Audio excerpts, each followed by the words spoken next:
आप देख रहे हैं कि उसके बाद जो कॉन्स्टिट्यूएंसीज को बनाया गया, असेंबली और पार्लियामेंट की हदबंदी हुई, वो इस तरीके से उसको तरतीब दी गई कि अक्सरती तबके के लोग जीत जाएं और मुस्लिम अक़लियत के लोग कामयाब होने में बड़ी मुश्किलात पेश आए।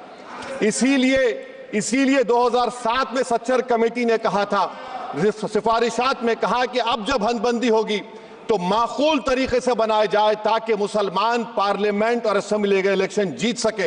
मुझे नहीं मालूम कि अब नए सेंसस के बाद जब हदबंदी होगी तो उसकी सिफारिशात को रखा जाएगा या फिर मार्जिनलाइजेशन का हो रहा है 75 साल से वो चलता रहेगा। सर, जब पार्लियामानी जमहूरियत की कामयाबी किस बुनियाद पर होती है? पार्लियामानी जमहूरियत की कामयाबी का पैमाना मैं आपको बताता हूं।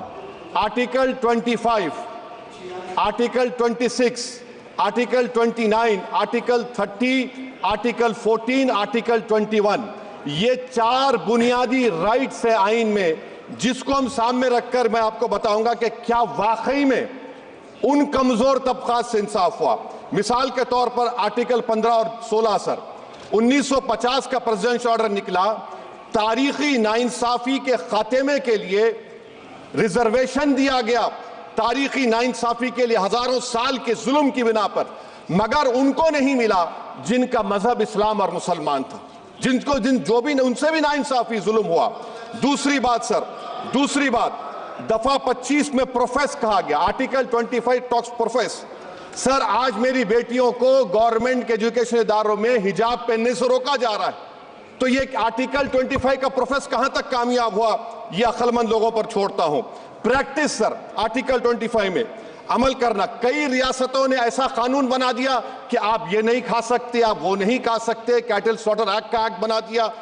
आप बताइए कि हरियाणा, राजस्थान में पुलिस की अख्तियारात गौरक्षक को दे दिए और उन अख्तियारात का बेजा इस्तेमाल मॉब लिंचिंग में हुआ।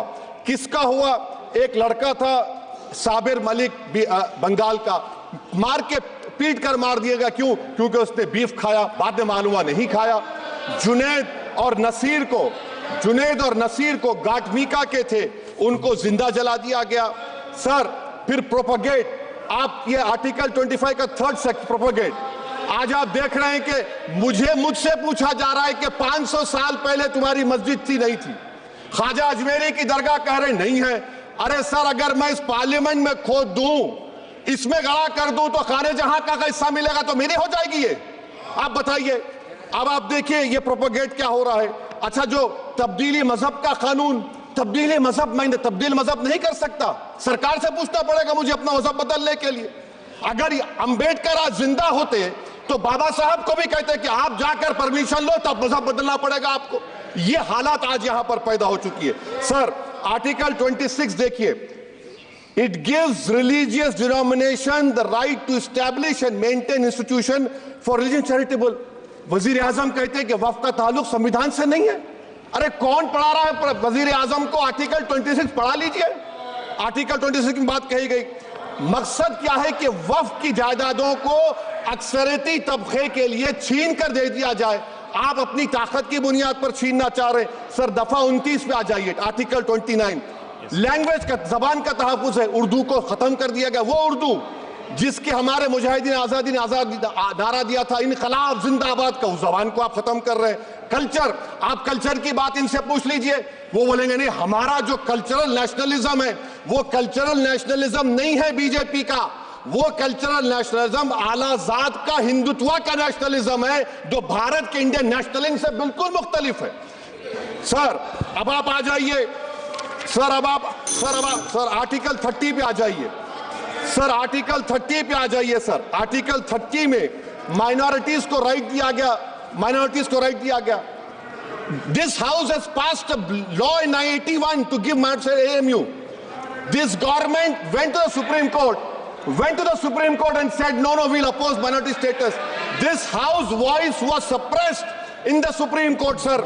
That is why I say that the executive has argued contrary to the parliament. Sir, right to life तो उस वक्त भी था। मैं आपको मिसाल दे रहा हूं। सर, दिसंबर 63 में, 63 में कश्मीर में रसूलुल्लाह सल्लल्लाहु अलैहि वसल्लम के मुंह मुबारक की चोरी हुई। तो पूरे देश में sir only 2 minutes sir, only 2 Please wind up. Only 2 minutes, sir. Please, sir. Only 2. Time is not there. Prime Minister has to. Sir, I'm concluding. Sir. I'm concluding. Raja Sahab, I'm concluding.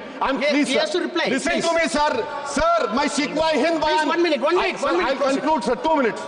Now, in Article 20, after that in 63, 8 lakh Muslims were pushed into East Pakistan. What has changed? Please tell me. 2013, Muzaffarnagar, 50,000 were shifted. Sir, riots and riots happened. Nelli massacre.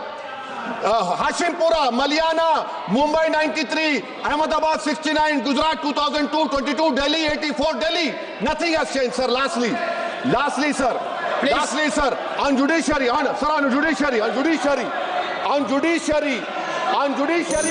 concluding. On judiciary, sir. CAA is not being heard. 2 sitting chief ministers get bail, but Stan Swamy died in the prison, sir. That is why I say the institution functioning of judiciary please is not conclude. accountability. And lastly, sir, just now Ravi Shankar Prasad has quoted a book. In that book, there's a Tipu Sultan also. Okay. That is, sir, I'm concluding by reciting a share. On this I conclude, sir. Nisar में तेरी गलियों के वतन के जहां चली है रस्म के कोई ना सर उठा के चले, जो कोई चाहने वाला तवाफ को निकले, नजर उठा के चले, सर हम जिस्म व जान बचा के चले, बहुत है जुल्म दस्ते बहाना के लिए, सर हम जो चंद अहले जुनू तेरे नाम ले वाले